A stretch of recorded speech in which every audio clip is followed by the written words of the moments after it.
Good morning, good afternoon, good evening, everybody! Welcome to another episode of the Cameron Woolley Show. Across from me is Ming Chen. What's up, everybody? And I am Cameron Woolley. Head of the New York Giants fan club, headquartered here at a Shared Universe podcast studio. Welcome back, everybody. Welcome back, Cameron Woolley. Somebody's happy. Holy shit. Wow. What's going on here? Tell me what's going on here. Wow. What? Wow. What's going? I can't explain this. Are we in alternate dimension? Maybe. Are we in the upside down? What is going on here, Cameron Woolley? Okay. Tell me.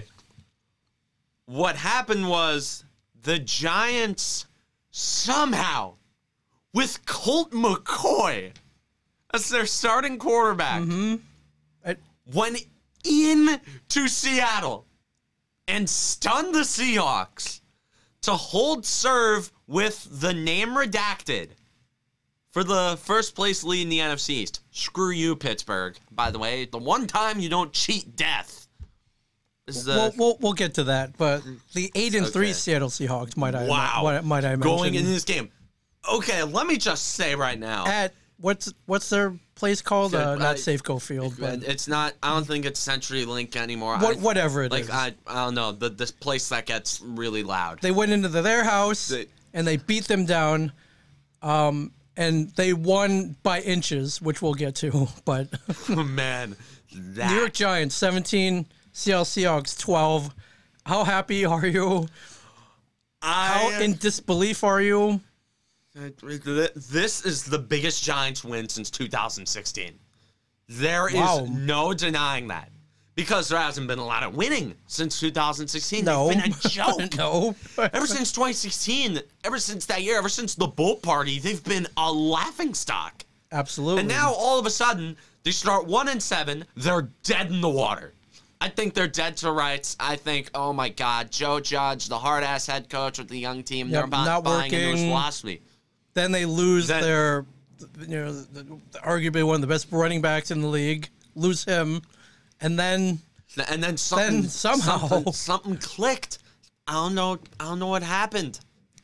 There was a solid foundation there throughout the 1-7 run, because remember, they were losing those games by a touchdown or less. Yeah, less than three points.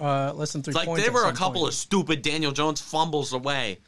As of right now, there are a couple stupid Daniel Jones fumbles away from being like 7-5 or even 8-4. Yeah, and one 2-point conversion away. Yes, we were there. We've been with them every week. If you want to talk what if scenarios, the Washington football team, if they converted that 2 points to beat us the first time around, or if they just went for the PAT instead of going for 2, which I didn't get that decision. Sure, and then add in a little Boston Scott magic, and who knows what could happen? Okay, right? I don't want to journey into the NFL right now. Okay, I don't like. That's what if scenarios are for half of an episode to take up, but let's just talk about what happened. Okay, I just like to say first off, beating Russell Wilson in Seattle is some serious shit.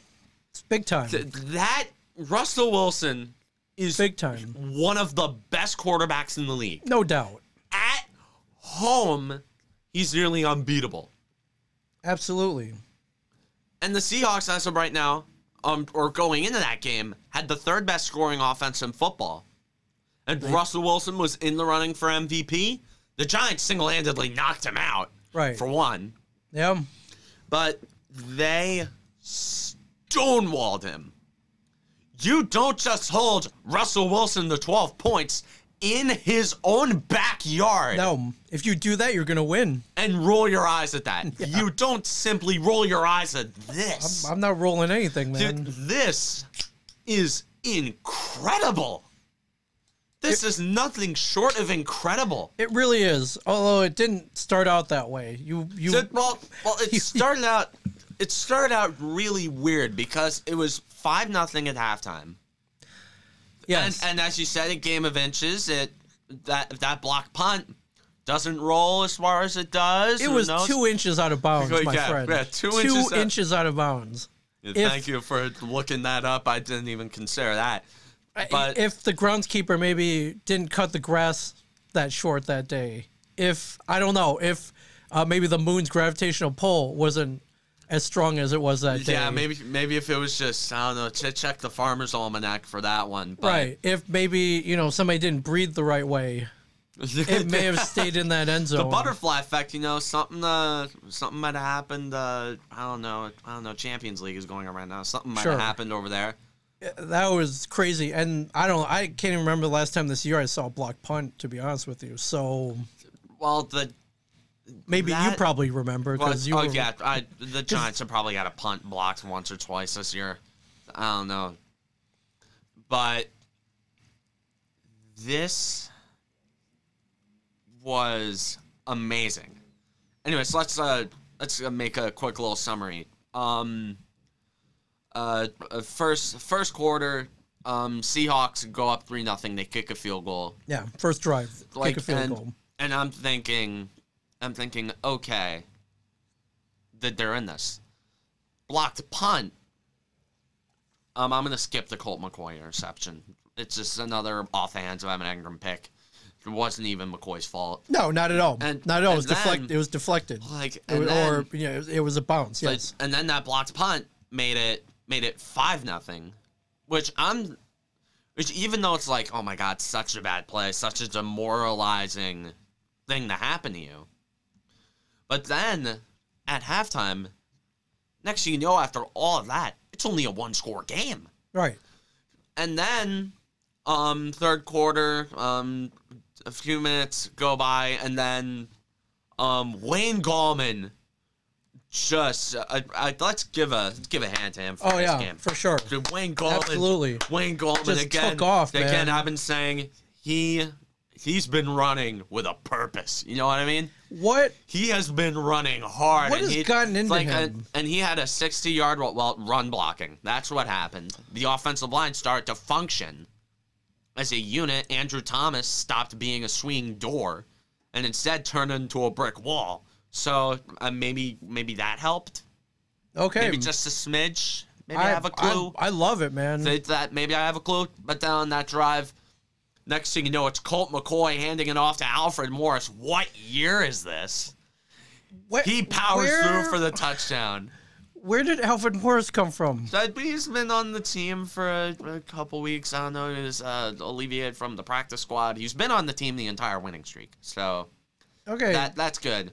Alfred Morris has not scored a touchdown since 2018. That was a stat. Hey, can't think of a more convenient time to score your first touchdown in 2 years. And not only did he score one touchdown. Yeah, he scored 2 touchdowns. It was a nice little play action on a flat.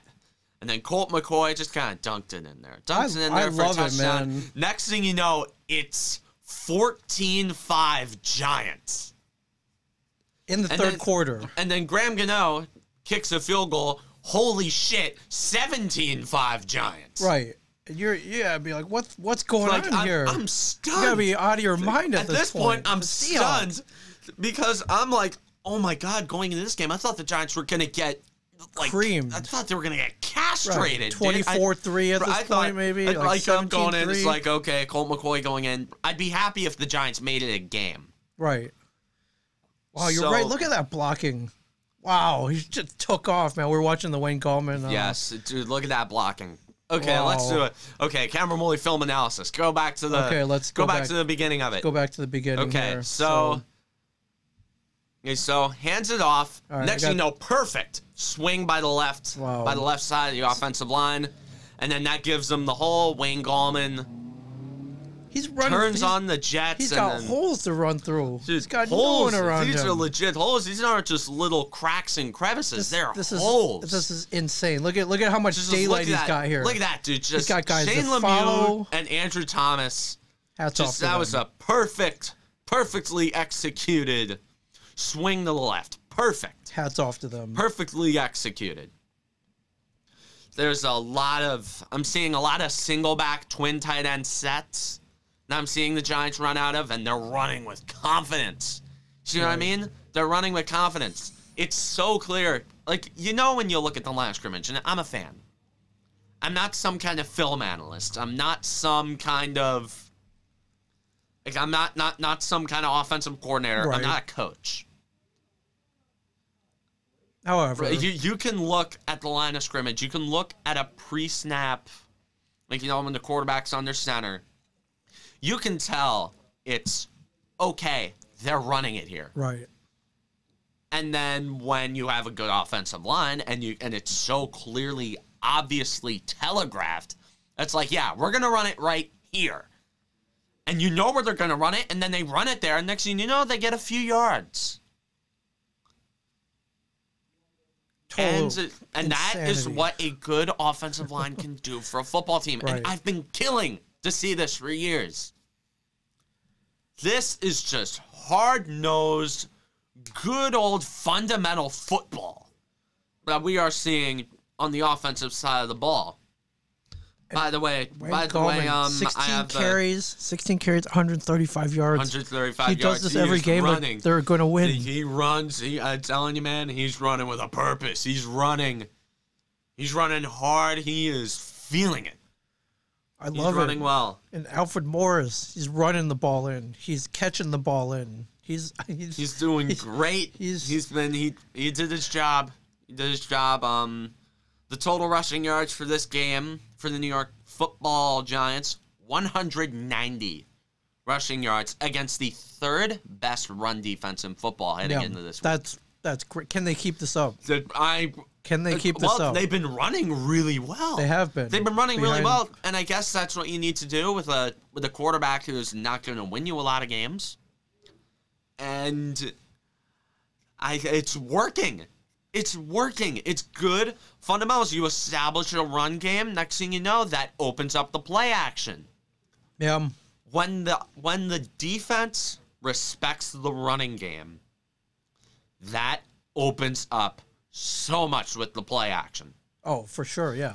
Because if they're running well, they stack the box. Right. And then they stack the box. Next thing you know, you've got Darius Slayton one-on-one with a scrub corner with only one safety up high, with maybe Evan Engram matched up. Maybe that safety up high is matched up with Evan Engram.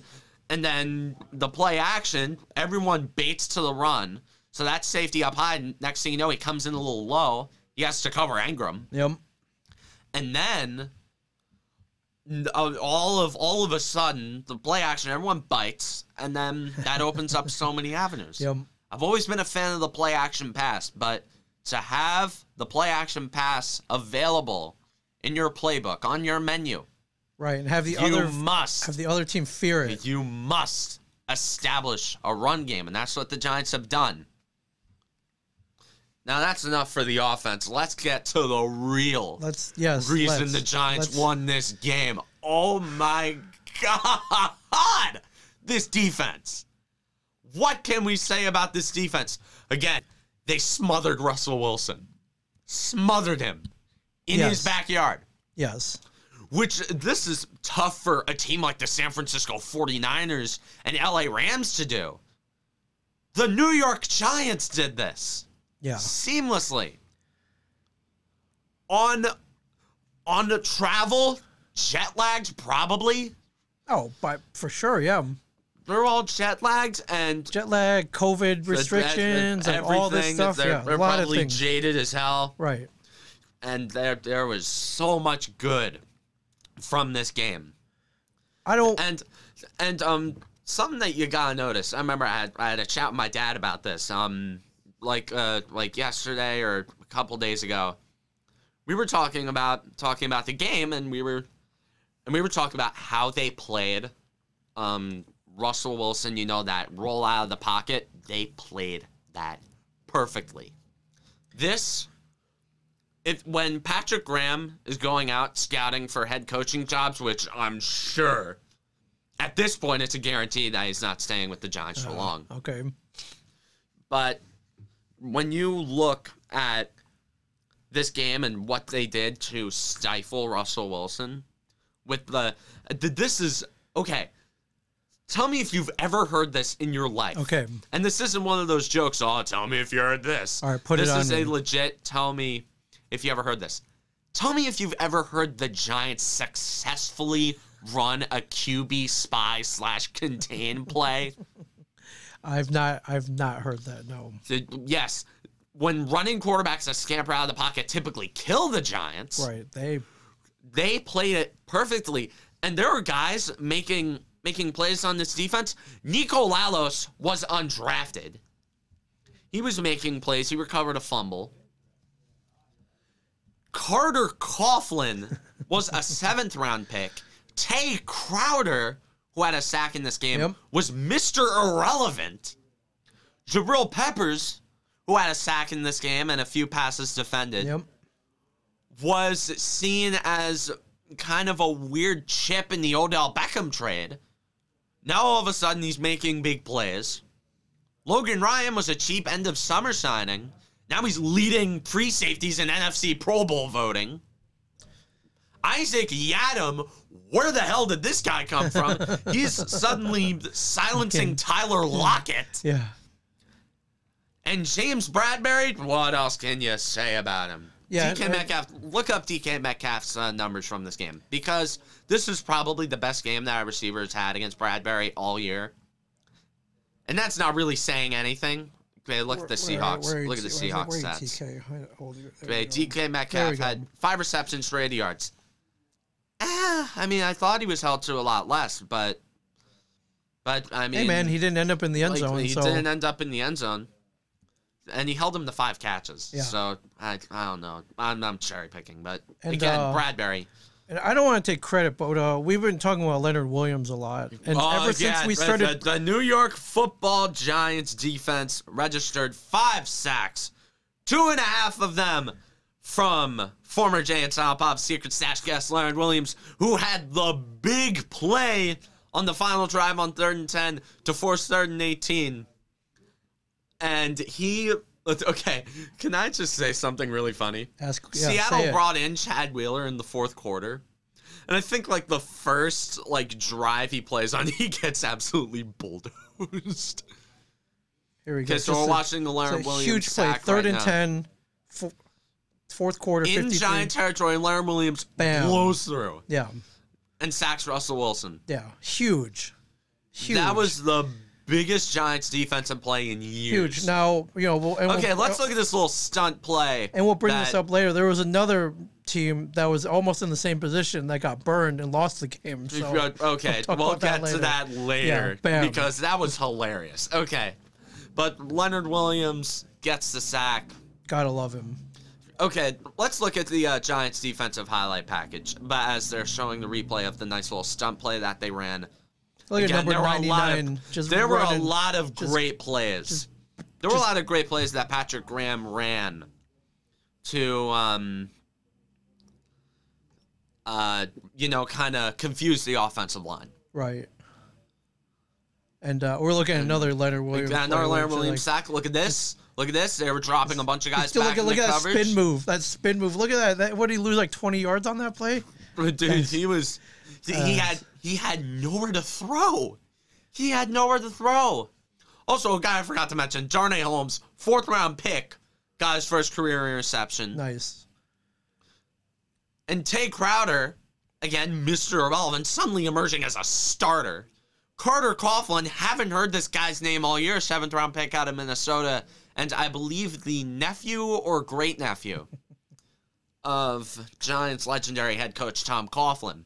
Yes. He registered a couple of big plays in this game. He pressured Russell Wilson on a couple of those crucial plays, including one on a big 4th down. This is Alfred Morris's first touchdown since 2018. All right, he's showing that on the screen. Just some solid run blocking. Yeah, I had to give it up. 2 years, my friends. 2 years. 2 years for Alfred Morris. I've always liked Alfred Morris. I remember he was a beast in Washington. And in Dallas, he was a pretty good number 2 to Zeke. Yeah. Alfred Morris, I've always trusted him as a good back. And I'm sure the final 4th and 18. 4th and 18. He's pressured. Wilson rolling around. He's looking for lanes, looking. And then he just heaves up a prayer into did you see a massive Hail Mary. Did you see who got hit by as he threw that ball? Who else? Who else, everybody? Here, Former Giants Top Pop Secret Stash guest Leonard Williams. They're rolling around. Russell Wilson rolling. Like, wait a minute, rolling, I'm just gonna rolling, go doesn't in. know where to go. No, that was BJ Hill. That was that hit BJ him. Hill. Yeah, I thought it was. But just what a great defensive work of art. Because that's what it is. A good game plan in football is a work of art. Right. Would you agree with that? Absolutely. A good game plan in football is a work of art. You know, when you watch the film, you study the guys. Then you look, you see, you look for cracks. You look for crevices, you look for little locks, and then then you make the keys for those locks in the film rooms, and then you talk to the guys and you get them all prepped up. Yeah, and, we do that, but if you don't execute, Patrick Graham did this perfectly, and the players executed that perfect plan they did. perfectly. That was amazing. As a result, they win the game against a very formidable opponent. Really, this is the biggest Giants. This is the biggest Giants road win in God knows how long. Can they keep this momentum and move it forward? Is my question. I mean, for they're you. playing the Cardinals, who have been very sus, very, very sus. Red is sus, everyone. Yes, red is sus. Red is sus ever since that Hail Mary. Yeah. Ever since that big Hail Mary. Yep. They've been extremely sus. They have Very lost sus. 3. They're 1-4 in their last 5. So very winnable game coming up. Extremely winnable. Especially. Extremely. And if we could put points on momentum, yeah, the Giants have it in spades right now.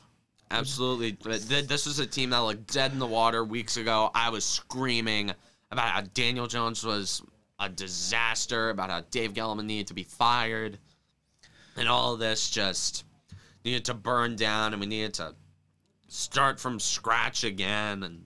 And correct me if I'm wrong, but what was I about to say? Oh, Daniel Jones, he's coming back this week? I'd assume so. Okay. I'd like to think, although with Colt McCoy back there, they haven't been bad. Hey. He's not the focal point of their offense. And even if Jones comes back, he's not going to be the focal point of their offense. And that's not going to be the focal point of their game plan. The focal point of their game plan is going to be trying to find a way to stop Kyler Murray, which conveniently enough will take the same kind of game plan that they used against the Seahawks. Yep. Dropping a lot of guys in the coverage, not rushing too much. And then when you rush those guys, you try to run a lot of stunt plays. You try and crowd the box, and then you drop a bunch of those guys back in the coverage. You confuse the line, have them triple team one guy, leave one free rusher to come in and bring pressure. I feel like it's going to take that same exact kind of game plan, although I'm not taking anything for granted. Not at all. I'm not taking anything for granted. There's still a lot of questions that need to be answered. Like where Daniel Jones, he can come back and perform as well as he did, or if James Bradbury can rebound against DeAndre Hopkins, which very tall order, but this is James Bradbury. I'm confident in him. Very confident in James Bradbury. For sure. Wow. Well, I'm happy for you. First of all, yes. I like doing I like doing the show better when the Giants win. I'm not gonna lie. I'm happy. Not gonna lie. Although it's also funny when you're under extreme frustration as well. Oh yeah. But yeah, this was fun to watch though. It's fun to watch. Yes, it's great. It's Yeah. good football. Yeah. And I have to marvel though, man. Hadn't time. that ball not rolled out of bounds, would have been a tie game. And then who knows what would have happened. I would have put my money on the Giants though had they gone to say overtime. I don't know, man. You give Russell Wilson the football. Good point. You give Russell Wilson that, dude. Trust me, man. Good point. But you know what? That's neither here nor there. It's neither here nor there. Yes. We're talking about reality. We're talking about what happened. We're talking about what happened in this time. We're talking about what happened in this Earth. Right. Earth 1 or Earth. Whatever. Earth 616 in the Marvel universe, or Earth Prime, or whatever. Yes. Yeah, we're on Earth 616. We are. The New York Giants won this game, and they have first place in the NFC East. 5-7. Tied with the Washington football team, but again, they swept them. They hold the tiebreaker. They hold serve with them. So in reality, the Giants are one game ahead. Right. In reality, the Giants are one game ahead. So it's going to take the football team, and granted, the football team has a way easier schedule. Way easier schedule than the Giants. And the Giants, they have the Cardinals, who, yes, very winnable. Right, then they have the Browns, which got flexed to Sunday Night Football. But I don't think they win that game against the Browns. Which they're Browns are good, man. Dude, they're good. Browns are good. The Cleveland Browns are good. And God, who would have thought coming into this year the New York Giants and Cleveland Browns would have been a key game. A key primetime. A game flexed to primetime, kicking out the Cowboys and 49ers. Who would have thought that? Who would have thought that, man? The NFL is a crazy world. Hey, man. Well, it's also 2020, man. Oh, yeah, man. Wow. It's also 2020. We got Israeli National Security Advisors saying there's a galactic federation. Yes, aliens are about to invade, ladies and gentlemen. Aliens. I don't want to get to that. This is a sports podcast. Right. Although we can talk Star Wars, Star Trek. I can talk this all day. Mang, Lord knows how long he can talk. I'll talk Star Wars in my sleep. Well, I guess what's funny is this could come down to week 17 against the Dallas Cowboys, right? Which should, of course, be an easily winnable game. But again, these are divisional games. These are in the air. Mm-hmm. No matter how good or how bad the team is, these are still up in the air games. The Giants definitely should beat Dallas. Good Lord, definitely they should. Does it mean that they will? I don't know. Yeah. And the football team has a very easy schedule, so it's probably going to come down to week 17. Granted, the Giants don't bottom out and finish 5-11, which I hope to God that they don't. Still a quarter of the season left, basically, so... yeah, but... There is a quarter of the season left. But they couldn't look any... I mean, they could look a little better, but they look... You can't... They look great. You can't...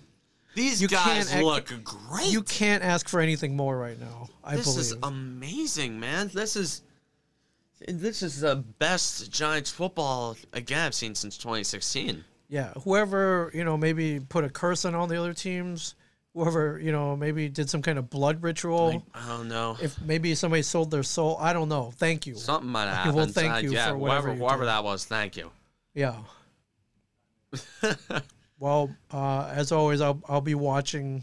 So we got Cardinals week 14. I'm trying to look the Cardinals, very, very sus. We're gonna say that they are extremely sus. Extremely sus. Red is sus. Yes. He vented. I saw Red vent. Well, that'll be good then. Then he keeps insisting that he was in electrical. Yes, or which navigation. We all know that's all impossible. Or security. Nobody says navigation. Everyone says either electrical because that's where all the tedious tasks are. Right. Admin because that's where they swipe the cards. And security because most of the time if you're in security, that just means you're checking the cameras. Right. So anyways, I'm not an Among Us strategist. No, I just kind of run around and hey, I do my tasks, and I fix the lights, and I'm good. Yes, and so is everybody else. Yes, the New York Football Giants. Very winnable game. Cowboys Bengals this week. What do you think about this? The 3-9 Cowboys against the 2-9-1 Bengals. Dude, we know what it is. And both teams really have no reason to win. Right, we know what this is. This where is it? Is a bona fide tank ball.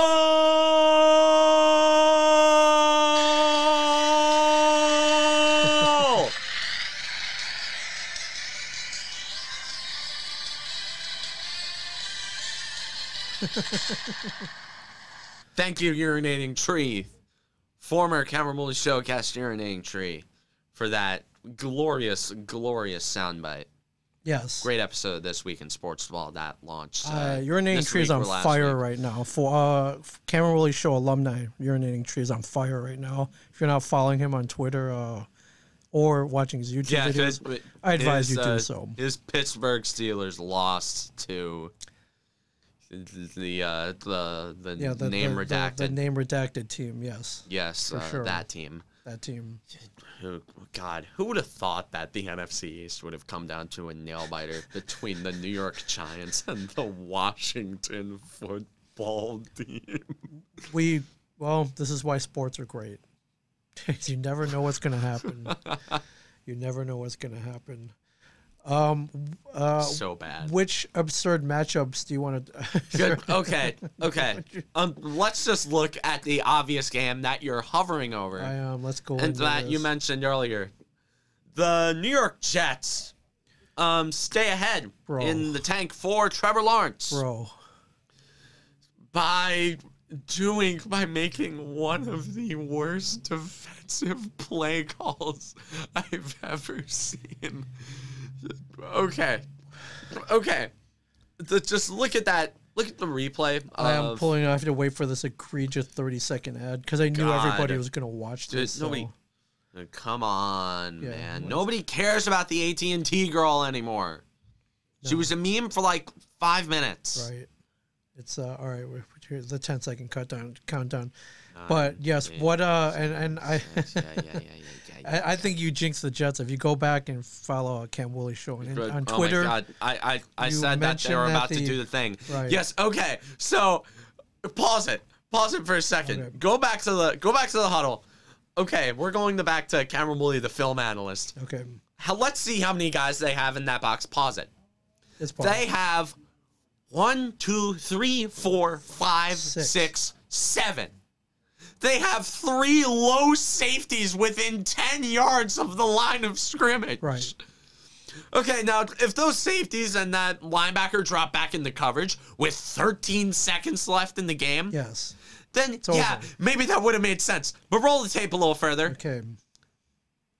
Here we go. There's the snap. Pause. These guys decide to run a 0 blitz. Why? With 13 seconds left in the game. Why? And decide, and roll the tape some more. And the Raiders, they block this everything perfectly. Look at everyone's got everyone's. Because who the hell sends a running back downfield? And then Derek Carr steps up in the pocket because he's a good quarterback. That's what good quarterbacks do. And then he throws it downfield. There's no safety. There's no safety there, by the way.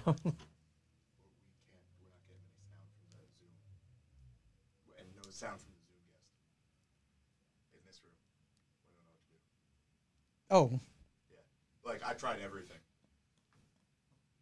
Hold on, I'll take a look. Give me a second. That's why I'm like, oh. Yeah, so basically, they run a 0 blitz with no high safety to cover Henry Ruggs, who had, hold up, let me look up his 40 time. Let me look up the 40 time for Henry Ruggs. Henry Ruggs, 40 time. Okay, Henry Ruggs had a 4.27 second 40 time, and he was matched up with some scrub corner. And to no surprise, this play ended up absolutely backfiring for the Jets. And next thing you know, it's touchdown Raiders. Jets lose. They go 0-12, and I laugh my ass off because this is some of the funniest shit I've ever seen. And unsurprisingly, this got Greg Williams fired. Because I think this is the first time that a 0 blitz was called with less than 20 seconds left on the clock, and like the offensive team was at midfield and they needed to score a touchdown to win. Because, the Raiders were also down by 4.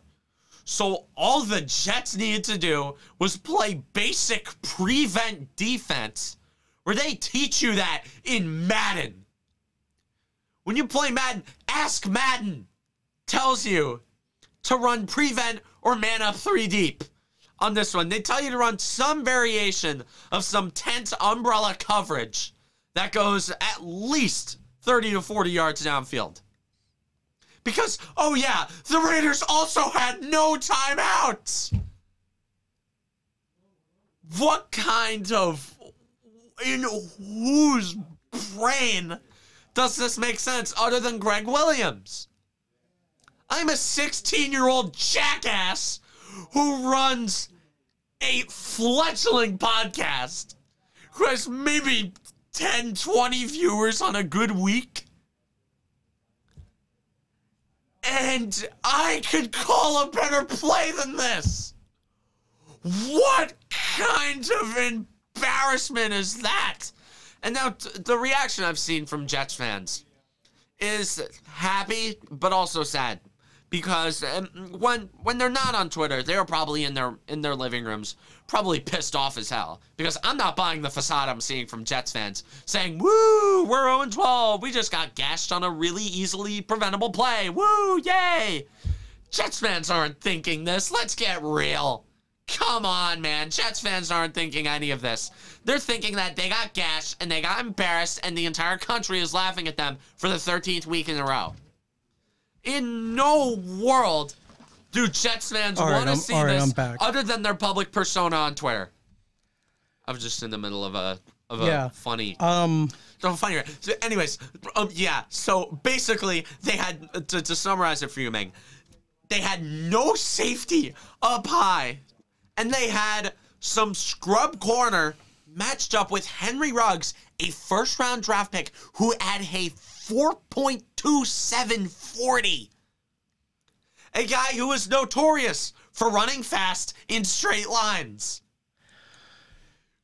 So and what? Okay. Now they run a zero blitz. Now what's wrong with this picture? What's wrong with this picture? You know where the ball's going. You know where you gotta put your coverage, and they didn't do it. Why? I want to ask why, but then I also want to ask you, like, did they do this on purpose? No, they don't do it on purpose. These teams don't intentionally lose. They have a lot at stake. They have a lot at stake if they win. Yeah, job security. The draft, man. Okay, general managers are worried about draft choice. Sure. Head coaches and coordinators, and especially players, are not worried about tanking. Which I think Trevor Lawrence... Somebody calls this defense and nobody else questions it. Nobody's like, I don't think that's a good idea, man. Nobody objects. And I know there's only 13 seconds and it's unlikely that anything happens, but why would you say... But you know what makes shit happen? Calling a zero blitz! Right. With 13 seconds left. So I gotta, leaving your corner, playing man coverage! Man coverage. This is suspicious. Okay, the only way this could have been a worse play call is if he was playing press. Okay. The only way that could have been worse is if whatever corner was matched up against him was playing press. So weird. This looks. Talk about sus, God. Man. This looks sus to me. Like, I don't care, man. Green looks this sus. Is just. I mean, well, the Jets have been sus for... Well, I mean, the Jets have already been voted off the ship. Right. They've been voted off weeks ago. This is awesome. Love this. And the Jets had the lead. The Jets had the lead. Yeah, they did. And they not only that, but they came from behind, too. So... They were down at one point 24-13, come back to 28-24. And with 3 minutes left, I mean, even a basic defense should have prevented a 4-point lead. Yeah, a basic defense should have prevented a touchdown. I said, Ask Madden doesn't give you that play. Right. No, it won't because it's so absurd. Okay, you know when EA Sports knows what you're doing more than you, yes, then you have a problem. And unsurprisingly, it's in the game. And I'll remind you, unsurprisingly, this got Greg Williams fired. Unsurprisingly, this got Greg Williams fired. For good reason, yes. Yeah, as I said, unsurprisingly. Which, I don't know, like, again, I said I'm a 16-year-old kid who runs a fledgling podcast, who yells and screams on Twitter all day. Sure. I am not an intelligent football mind at all. Sure.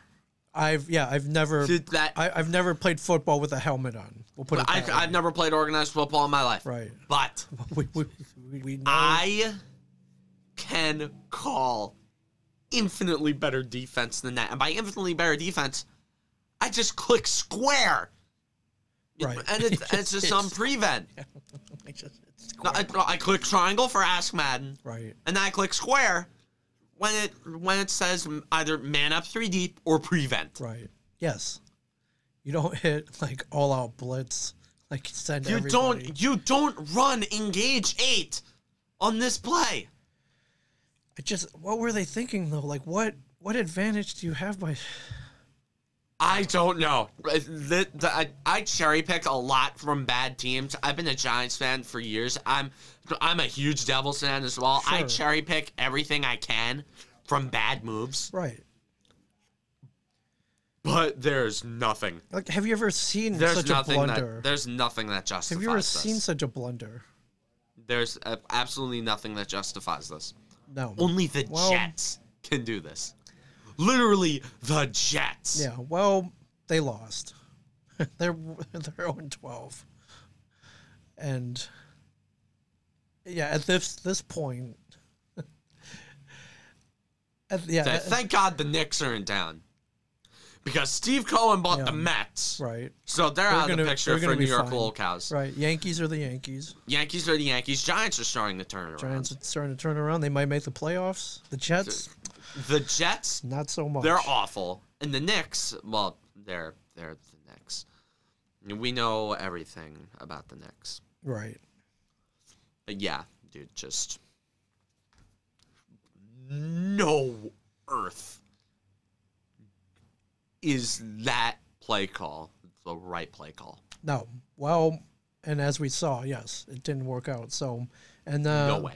Yeah. Well, the Jets get to go to Seattle this week. How about that? Well, sweet. Pretty nice rebound game. Yeah. Nice little rebound game. Nice little way to regain your footing after you lose to Colt McCoy. How bad do you feel if you're on that team right now? Oh, dude, I feel like shit. Yeah. That's how I feel. And there's a way the situation can get worse. How so? Trevor Lawrence has another year of college eligibility. He does. If I was him... He can say, F this, and not go to the Giants. Or so he can literally... Or maybe he likes a challenge. We don't know. Well, Or how it could get worse, the Jets could draft Trevor Lawrence, right, and then he pulls an Eli Manning and requests a trade. Yes. That's the most likely scenario in my opinion. Oh my because who in their right mind would be drafted to this and openly say, yeah, I want to sign this rookie deal? It's a train wreck is what you're going to. Because you don't have to sign. You don't have to. It's optional to sign. There's a time where the rookie contract expires and you're a free agent. And then it's free game. Right. And go to whoever the hell you want. Yeah, for sure. So and probably make a lot more money too. Yeah. Well, poor Jets. Got the money that some hey man, at least you're not would be willing at least now you're not a Jet, to get him. At least you're not a Jet fan.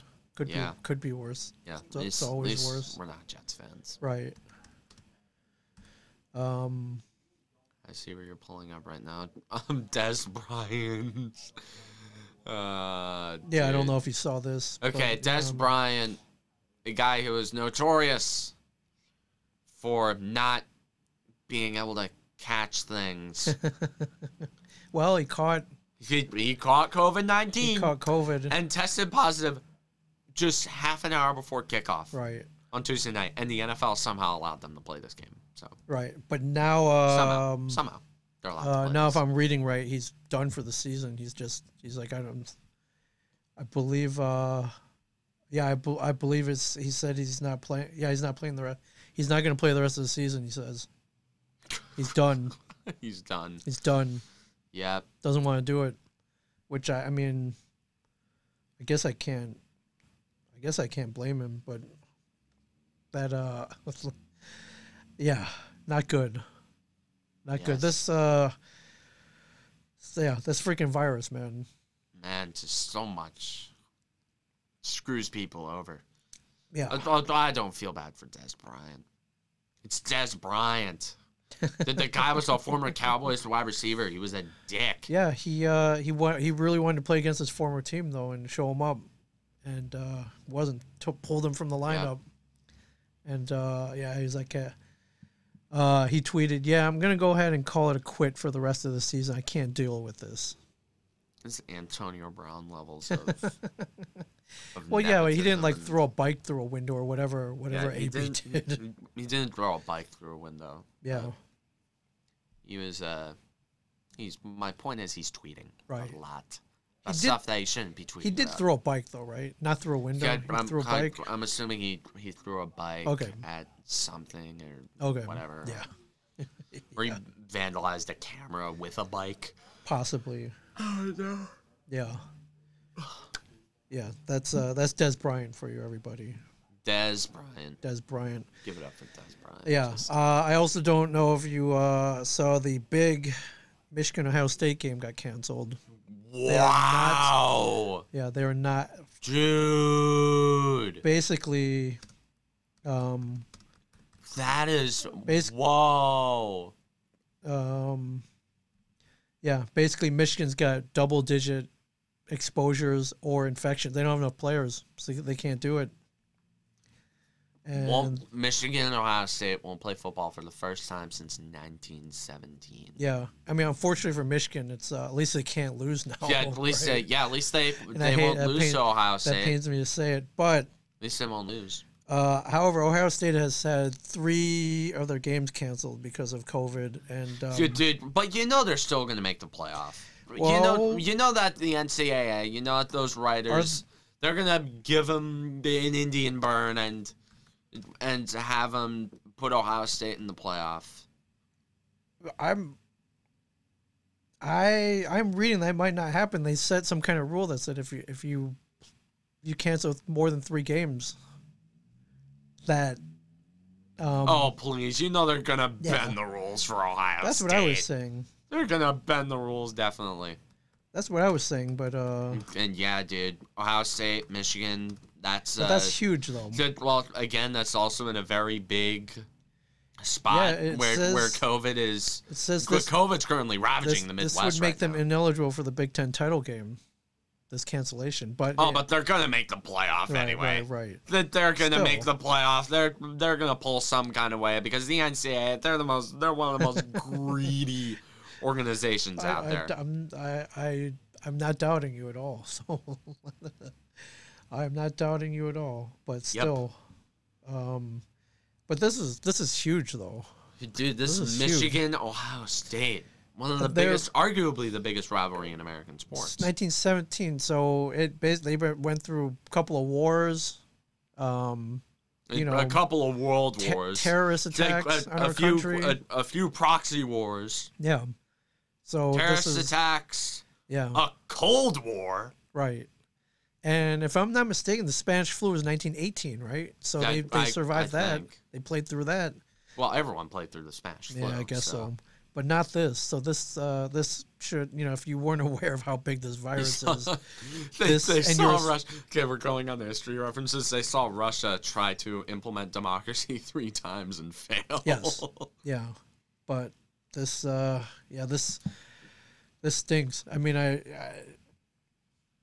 probably know what the outcome was, although we've had a couple upsets. I would have told, always looking forward to this game every year. So this is sad, but hey, dude, I figure as a Michigan fan, you just gotta cut your losses and be like, hey, thank God. Pretty much. Still, you don't want to. You hate to see this. You hate to see this happen for sure. Absolutely. You hate to see this happen. So. The Big Ten championship now. Yeah. I know Indiana's going to be playing in it for Right. sure. Indiana's been playing their asses off. Right. But yeah, that kind of throws things into Indiana's 6-1, so Ohio State 5-0. Yeah.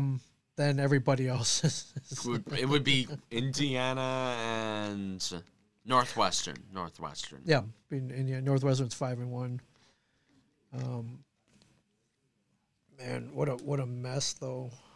Yeah, Michigan's 2-4, so It would either be Indiana and Northwestern or Indiana and Iowa. yeah. I don't know. And Wisconsin hasn't been. yeah, Ohio State's they'd be. offense and defense are basically in domination mode right now. So there wasn't great. there really wasn't a question of what was going to happen there. They're Not going to play in the. They're not going to play in the conference title game, but they're going to make the college football playoff. Great job, NCAA. Yeah, Once again, you know what? The you're Big Ten great. championship, they should have gotten a bye anyway. So it's like, all right, we'll just give it to you. They just give it to them. Like, come on, Absolutely, man. come on. I mean, do we need a crystal ball to see what the outcome would have been? No. I don't think so. Yeah, for sure. So that's your college football. That's pretty big though. What? Yeah, dude. That's pretty big. That Let's look at the AP rankings. Hold on. Let's look at the AP rankings. We have some time to go. Go to the college football link that you were. Oh, sorry. Yes. Let's look at the AP rankings. Okay, the AP rankings. Number 1, Alabama. Yes. They've been freakish this year. Yeah, look at old Notre Dame, man. Look at that. Notre Dame, Rudy University, 10-0, ranked Right. number 2. Yeah. And that ACC championship game against Clemson, the big rematch with Trevor Lawrence. Mm-hmm. There's always one college football game that nobody can afford to miss every year. Yep. This is it. This is the one. It's a one game every year. I remember last year it was Alabama LSU. Yep. This year it's Notre Dame Clemson in the ACC championship. Here we go. Oh, Buckle up, dude. everybody. That's gonna be nuts. Grab your popcorn. We're in for a ride. Absolutely. This should be good. And that is December 19th. Some teams on the outside looking in. A&M. Yeah, Florida, Ohio State. A&M, Florida, Iowa State, Cincinnati, who's undefeated. Yeah. Georgia, Miami, Oklahoma, Indiana. Yeah, it should be interesting. Yeah, that is a not to be missed game though on December 19th. Dude, Notre Dame and Clemson. Dude, Yeah. I love Notre Dame. I want them to win. I want them to win how too. can you- I mean, I there's, really there's want them to definitely win. a lot of college football fans who probably hate Notre Dame. They're just jealous. I can't. There's no other way to explain it. Come on, dude, touchdown, Jesus. Yeah. The Golden Dome, the gold spray painted helmets, my friends. Dude. Rudy, Rocket Ishmael, Joe Montana.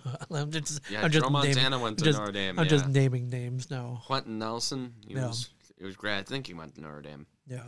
Also, Notre Dame is a factory for offensive linemen. Any NFL teams don't want to draft a good offensive lineman, go to Notre Dame. That's right. Or tight ends. That's right. That gold paint makes really good offensive linemen or something, man. Or the water in South tight Bend. ends. Tight ends. Tight ends. The water in Notre Dame, man, makes good players, I guess. Apparently. Yeah. Yeah. Maybe. Probably. Yeah. Gotta love it.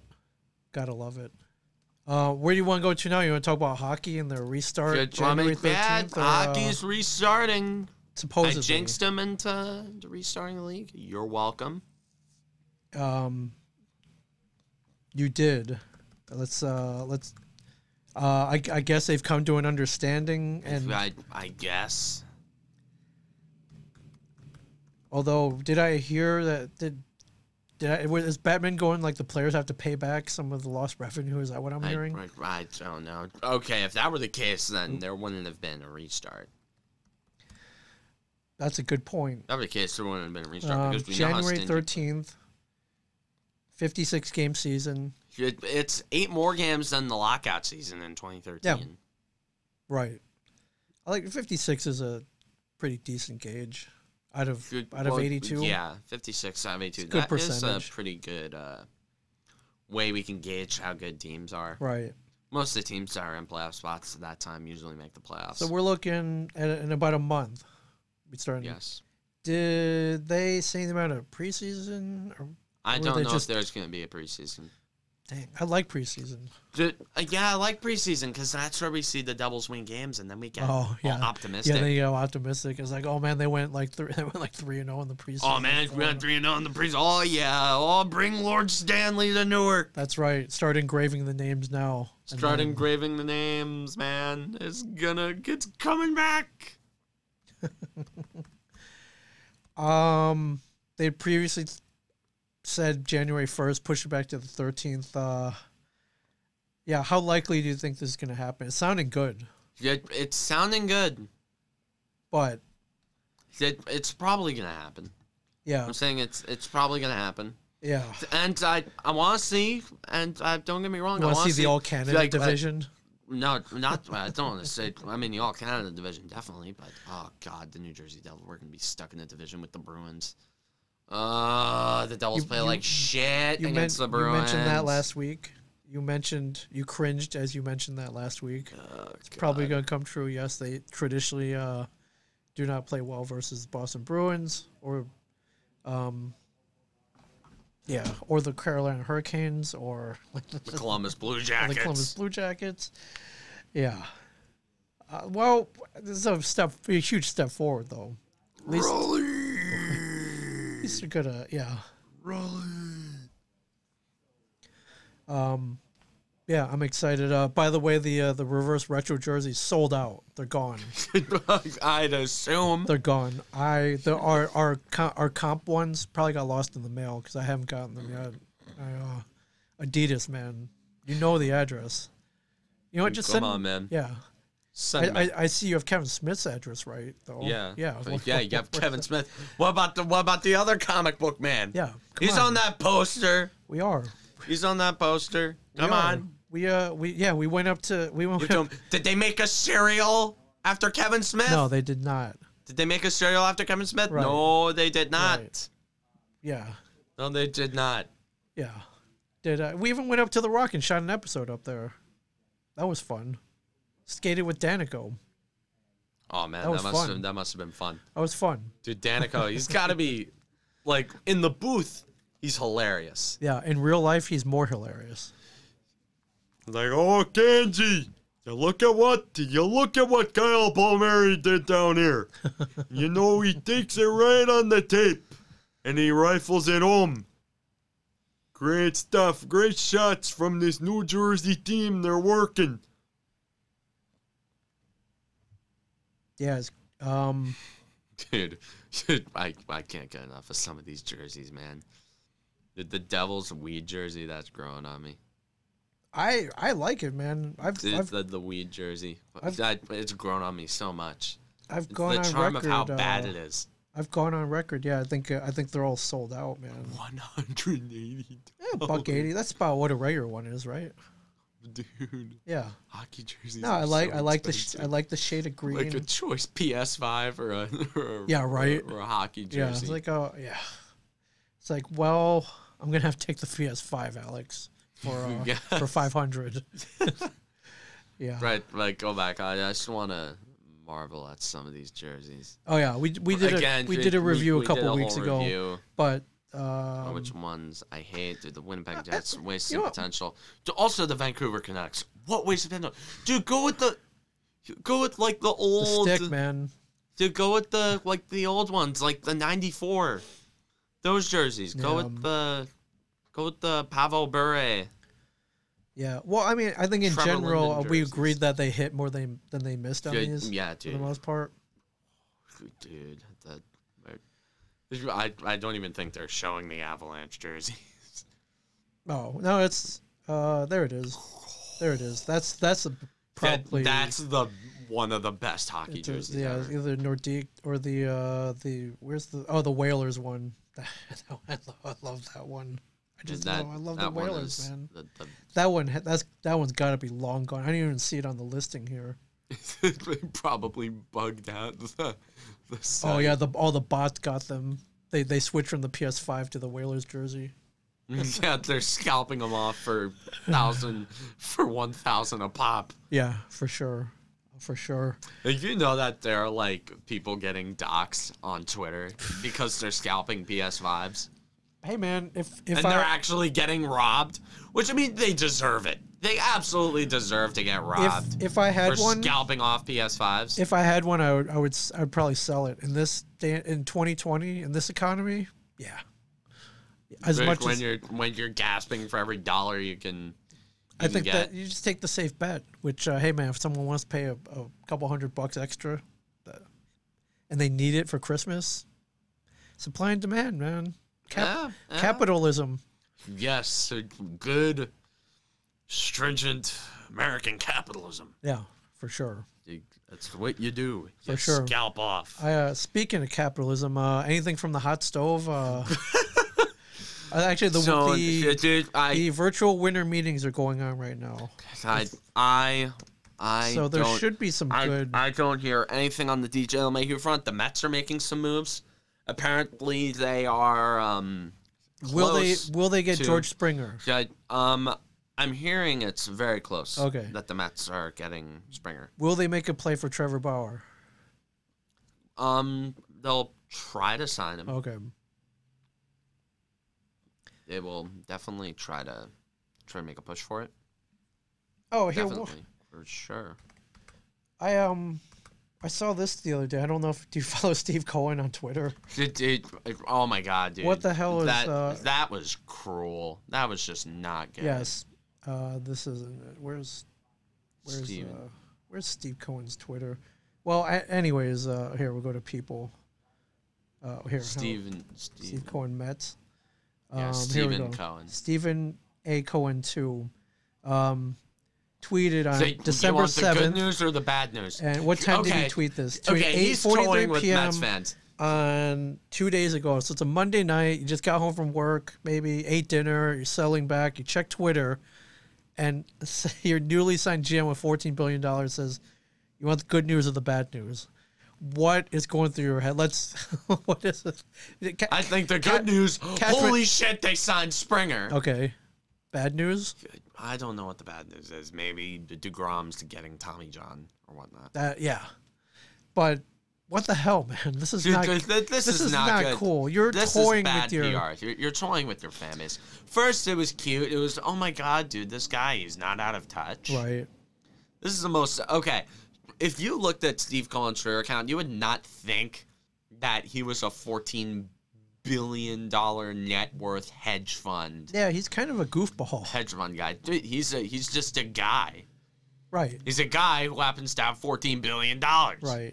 I love this. Do you think I should call Sandy to find out what's happening at the winter meetings? Like, what the hell? Dude, and you're not this is your team, bro. in touch with him? Yeah. And you're not? He's toying. He's clearly toying with the fans, though, which, you know what? I got no stake in this. I kind of like it. I like it. He's messing with them. Oh, yeah, it's hilarious. You know what this is called? This is called good old-fashioned East Coast ball and then, busting. like, a few minutes later, he tweeted, the good news is I think I lost 2 pounds. Right. It's like, so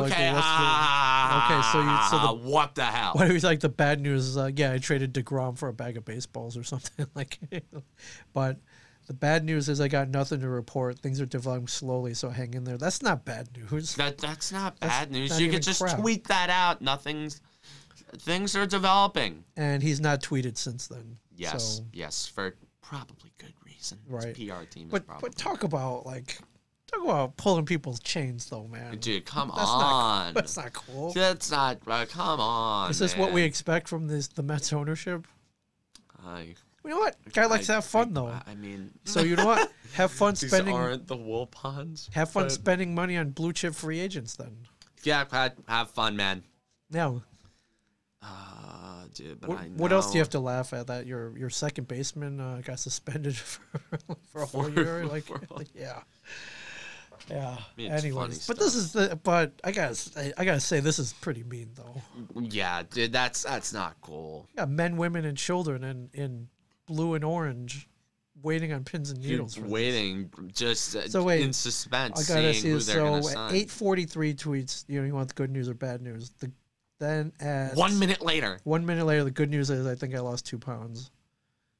And then Like 8:46, 2 minutes later, is the bad news. I got another report. I'm like, dude, really? I'm wondering if he was like sitting at dinner with a bunch of bigwigs. He's like, hey, check this out. Watch this. Watch this. He's like, hey, look at this new toy I got. Watch this. Yeah. Yeah, you know what? It worked. I'm going to follow him. I just start following him. Let's see what happens. Gotta love it. Gotta love it. Dude, Steve Cohen's hilarious. Oh, my God. Yeah, I like this guy. Yeah, other than that, I'm trying to see if there anything happened on the hot stove. Right. I'm gonna look at Jeff Passan's Twitter account. Okay.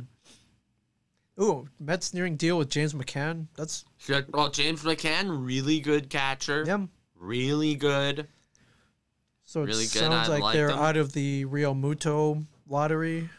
And the only thing that I'm seeing from Passan's Twitter is Carlos Santana signed with the Royals. So yawn. That happened, I guess. Who cares about the Royals? Who cares about the AL Central? Who cares about that division? They're pretty much nobody. Yeah, I haven't heard anything about Lindor, LeMahieu. No word on Bauer. It's been pretty quiet for the most part this week, unless you see something that I'm not. And yeah, Lance Lynn. Yeah, nothing too crazy. So yeah,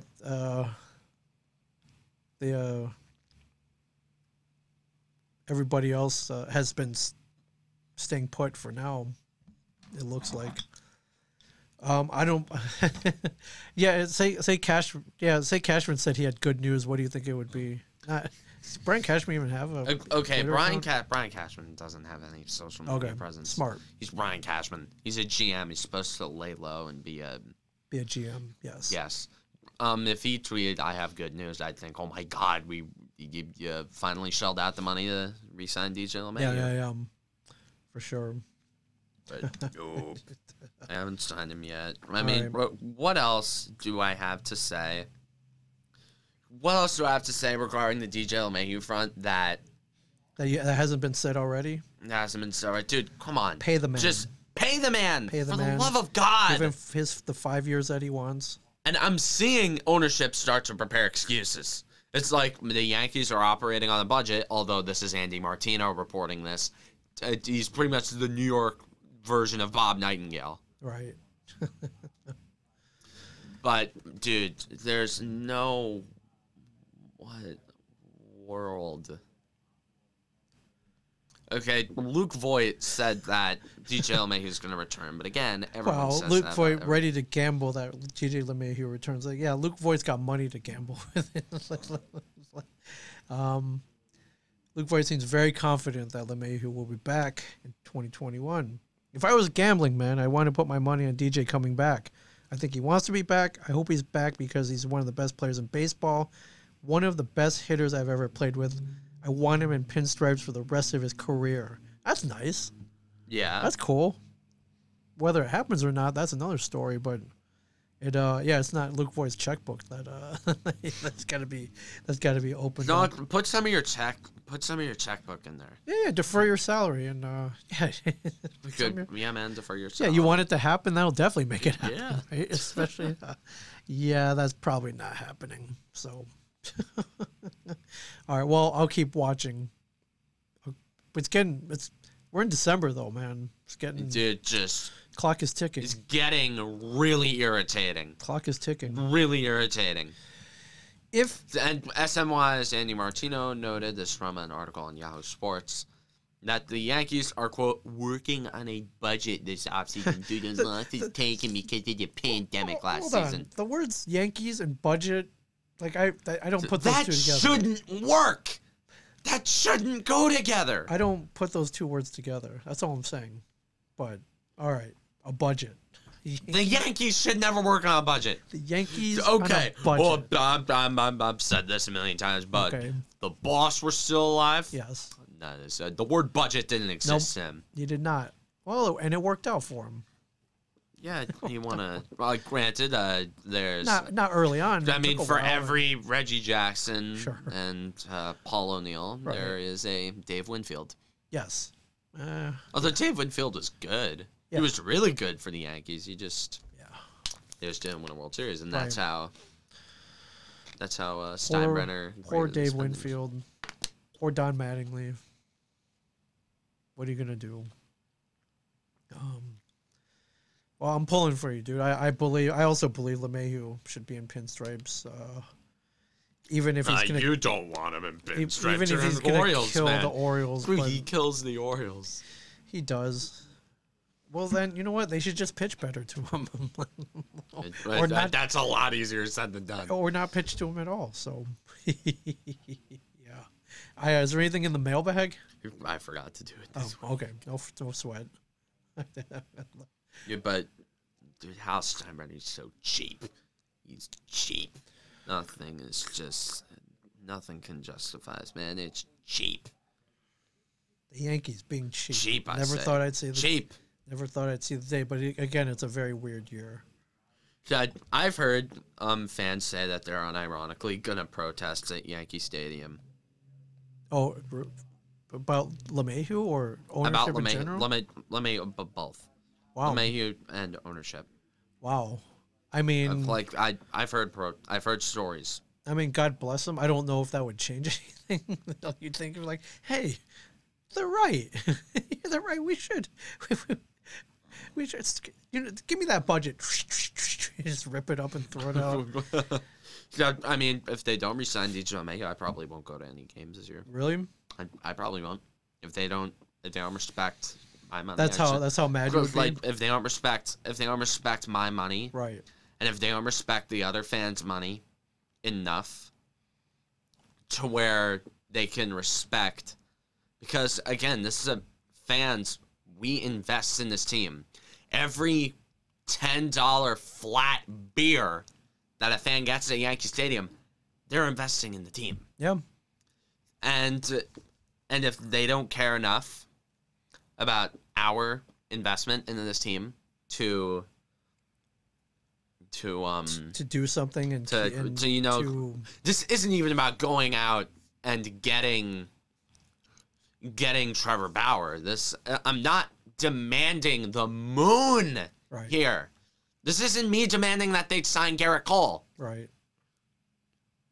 But this is about retaining a player that has voiced his desire, willingness, his desire to stay here. Right. Dude, DJ LeMahieu is a primarily right field hitter. Yankee Stadium's a short porch. Yeah, exactly. And if he stays here, there will never be another Yankee to wear 26 again. Right. He's a great player. He's a great hitter. He can become a Yankee legend. I mean, I say he's there already, but so what do you do with the legends? You keep them. You keep them, and if they don't respect my investment in this team enough to go out and return the favor to us as fans, then I shouldn't spend any money on him. Yeah. I'll give him TV rating because that goes to the network. Right, yeah. But yes, it's owned by the Yankees, Right. so I But guess I lose. No ticket sale, no cheese fries. No ticket sale, no Yankee Stadium cheese fries. That would be tough to give up. Yeah, I know. But they don't That's the resign the kind of LeMahieu. sacrifice that They don't Cameron resign the Woolley's gonna LeMahieu. give. I'm not going to any games. Yeah. All right. Not going to You any heard it games. here. Not going ladies to and any, gentlemen. unless somebody offers me World Series tickets, which if Oh, they don't yeah. resign the LeMahieu, they're not getting there. They don't resign the LeMahieu, they're not getting the Ouch. World Series. I don't think about World Series. Ouch, ladies and gentlemen. This would show that ownership is content with losing in the ALDS and ALCS. Right. Which, for Yankee fans, we know that's not unacceptable. good enough. That's unacceptable. It's championship or bust. Right. Every scenario, it's championship or bust, especially with a team like this. All right. I like it. Well, today's the 9th. Yeah, this quote from Luke Voigt came at 2:31 p.m. today, everybody. So Yes. Hours Absolutely ago. should. he laid down the law. I'll see on Twitter Yeah. if anything. All right. is- Yeah, let's see if anything else broke. LeMahieu, on the LeMahieu front,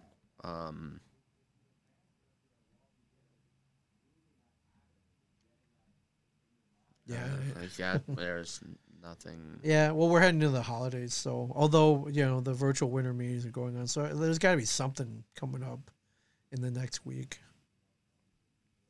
But all right, well, I mean, I don't know. No news is good news. I don't know. However you want to put it. So at least we had a couple of things to laugh about all right, this week. I'd like to talk about something. This is more in the esports realm. Go for it. But I have heard a good amount about this. Some from my credit goes to my friend. Who's a semi-pro competitive Smash player. I want to talk about Nintendo. I don't know if you've heard about this, but they disbanded a very popular and anticipated Melee tournament due to it being playing on an emulator. Melee, of course, referring to Smash Bros. Right, Melee. of course. In my opinion, the greatest esport of all time. One of them, definitely. Top 5 for sure. Top 3. Top 3, yes. I put it up there with like League of Legends and like Dota or something like that. It's Dota, League of Legends, and Smash. It's okay. And then I wrote a little timeline here. Okay. The hashtag free Melee and hashtag save Smash campaigns start. And of course, this was trending on Twitter for like a couple hours, I think. And this happened like a week ago, but it's gone on. Let's see. What's trending? Brie, as in brie cheese. Okay. Oh, this is for me. Let's go to trending here and see if there's anything here. Cobra Kai. Yeah. Anyways, continue. Yeah, a whole bunch of random stupid political. Continue. Yeah, just the hashtag free Melee and hashtag save Smash. Hashtags trend on Twitter. And it's just terrible stuff because Nintendo has been horrifically stingy or stringent toward their games being played competitively. Right. Very stringent, and they don't like it. They really don't like it unless it's sanctioned under their name. And all right, so they just want money. They want to make money off of it. To my next part. A Nintendo sanctioned tournament with a $25 grand prize, by the way, gets disbanded because a team named themselves some variation of free Melee or save Smash. Like, this all comes from information from a Critical's video on it. And the entire tournament got disbanded because Nintendo is a super greedy, awful corporation that... And then the team afterward joins a new tournament, completely independently run, that offers a $1,500 grand prize. Okay. And then it gets worse. They then seize and desist a guy who sold Joy-Con shells. So not even controllers. Right, shells. Not even Joy-Con controllers. Shells to honor a YouTuber named Etika. I'm pretty sure you've heard about him. Mm-hmm. Who's a guy that killed himself over the summer. Right. Yeah. He was a massive promoter of Nintendo's IPs. He played so much Smash. He was a damn near exclusively Nintendo guy. He was one of their most popular YouTubers out there. Big cheerleader, yeah. And then to do that and spit on his grave like that? Right. What the hell? Just terrible. And then, out of the blue, by the way, they removed the entirety of the Mario Galaxy and Mario Kart Wii soundtracks off Gilvasunner's channel on YouTube. Because Nintendo, for some reason, doesn't put their game soundtracks on Spotify or Apple Music or Pandora or anything. Might as well. So you can only listen to it on YouTube. Right. And well, not anymore. They got struck. Gilvasunner's channel is effectively dead. Yeah. And I gotta say, man, how does a company go from, I remember I tweeted something about it, because this just stunned me. This just absolutely stunned me. Like I said, like I'm not surprised, but I'm also downright baffled. How does a company go from being so universally loved and respected to becoming the Japanese EA? Right. And they're contending right now with EA for the most hated game company in America. EA, who we know well, who has repeatedly bought licensing agreements and effectively owns a monopoly over the sports game industry. And Nintendo, all of a sudden, with this shit, they're spitting on their own fans. Willingly doing this because, it's not sanctioned by our company. Right. So emulator. They want control. Say, how long until Dolphin gets cease and desists? How long until nobody can play Game Boy games on their PC? Right. Because God forbid, God forbid, someone has to find some way to play Game Boy Advance games. Somebody has to find some way to play Pokemon Emerald. Right. When they can't get a Game Boy Advance because, guess what? They don't make them anymore. Right. Nobody is working in Japanese sweatshops making copies of Pokemon Fire Red, Pokemon Leaf Green, Ruby, Sapphire, Emerald. Nobody is making those games in sweatshops anymore. Right. And I just like to draw a line here. I am talking about Nintendo, the corporation, not Nintendo, the game developer. Right. Because Nintendo, the game developer, in the last few years with the Switch, have rebounded tremendously. No doubt. In the last 3 or 4 years, you do not casually just shit out Breath of the Wild, Mario Odyssey, Mario Kart 8 Deluxe, Splatoon 2, Smash Ultimate, and Animal Crossing New Horizons in the span of one console generation and have it be a fluke. Right. There are still tremendous guys over there. There's still guys like Shigeru Miyamoto, Ken Sugimori, Masahiro Sakurai, guys like that who pour their heart and soul into this and I'm sure are devastated at seeing this happen to the company that was once seen as a gamer's safe haven. Right. Once seen as the gamer's game company. And now they've just become a greedy corporation. I can tell you right now, this company died when Satoru Iwata died. Right. Yeah. Back in 2015 because he was the last bastion. He was a gamer that happened to be really good at being a businessman. And when Reggie Fils-Aimé retired, forget it. That just allowed the whole swamp to come in and corrupt Nintendo. And now they're just awful. Yeah. They're awful. Now, and it pains me to say it. Because, again, they still come out with masterpieces. Right, but I can guarantee that Breath of the Wild 2 and the next Mario Kart game, whenever that comes out. Yeah, it's going to be awesome. That I can guarantee that is going to be like I just saw a meme. It's the blonde Wojak. Thank you for changing my life. And then the Nintendo logo. I literally hate you. Yeah. Dude, this is stunned. Dude, just so bad. Yeah. Dude, and the Splatoon community is also getting screwed over here. Bigly getting screwed over. Dude, it's just so bad. No support. Well, there's no support for their competitive games. Yeah. Like even Bethesda, the developer that shat out Fallout 76, respects modding and emulation. They do. I think it's definitely helped them out for sure. And Minecraft, Mojang, this is owned by Microsoft. Right. Microsoft. The company.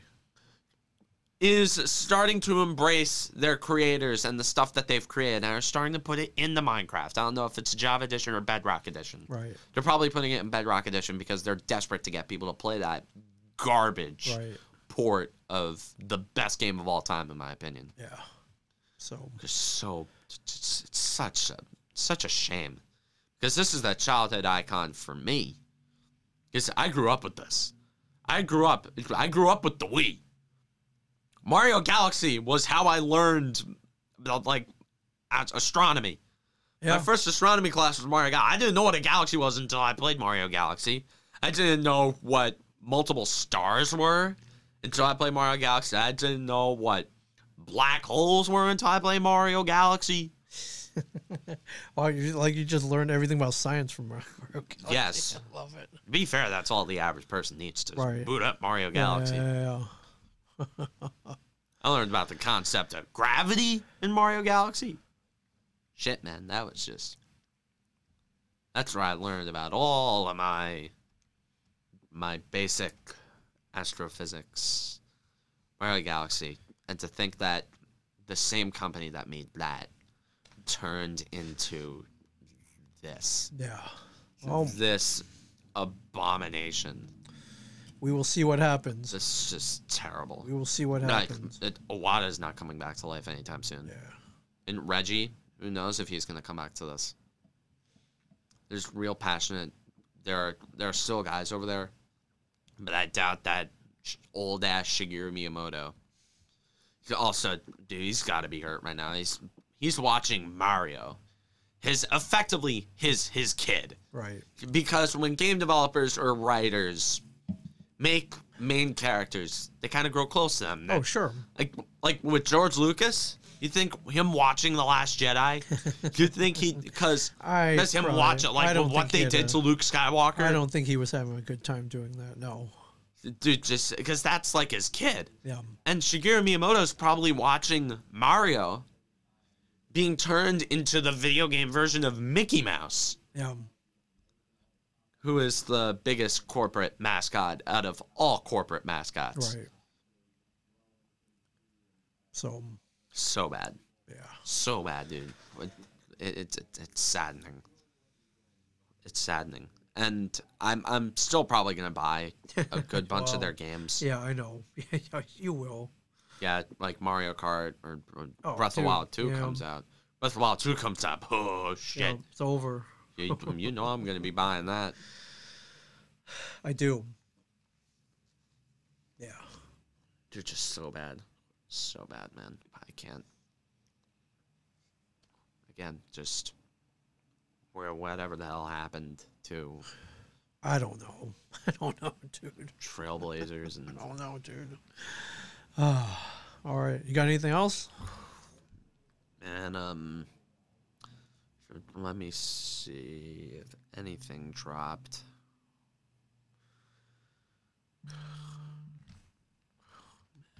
Now apparently James McCann is drawing interest from the Angels. Oh, according right. to John Heyman. And Right, we got bidding war for James McCann. other check marks.